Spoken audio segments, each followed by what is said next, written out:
വാഴ tissue culture തൈകൾ. വാഴക്കന്നിനു പകരം ടിഷ്യൂ കൾച്ചർ തൈകൾ ഉപയോഗിക്കുന്നതിന്റെ നേട്ടമെന്താണ്?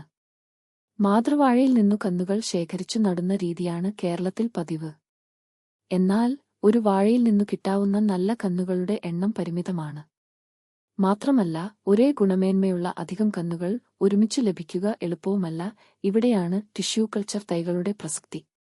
ഒരേ കൃഷിയിടത്തിൽ ഒരേ തോതിൽ വെള്ളവും വളവും മറ്റു പോഷകങ്ങളും നൽകി പരിപാലിക്കുന്ന വാഴകൾ കുലകളുടെ വലുപ്പത്തിലും കായ്കളുടെ എണ്ണത്തിലും വ്യത്യാസപ്പെടാറുണ്ട്.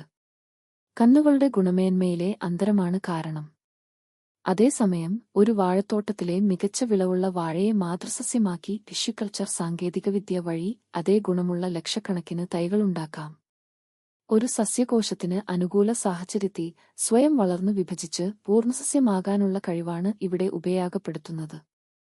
അഗ്രമുകുളങ്ങളിൽ നിന്നാണ് ഇതിനു വേണ്ട കോശങ്ങൾ ശേഖരിക്കുന്നത്. ചെറിയ വാഴക്കന്നുകളുടെ അഗ്രമുകുളങ്ങൾ, വാഴക്കുടപ്പനിലെ അഗ്രമുകുളങ്ങൾ എന്നിവ ഇതിനായി ഉപയോഗിക്കുന്നു.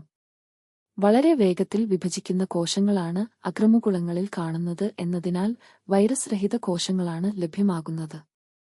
വാഴയിൽ വൈറസുണ്ടാക്കുന്ന കൂമ്പടപ്പുരോഗം, കൊക്കാൻ, മഹാളി രോഗം എന്നിവ ടിഷ്യൂ കൾച്ചർ തൈകളിൽ സാധാരണ കാണാറില്ല. കോശങ്ങളെടുക്കുന്ന മാതൃസസ്യത്തിന്റെ അതേ സ്വഭാവമാണ് ടിഷ്യൂ കൾച്ചർ തൈകൾക്കും കാണുക.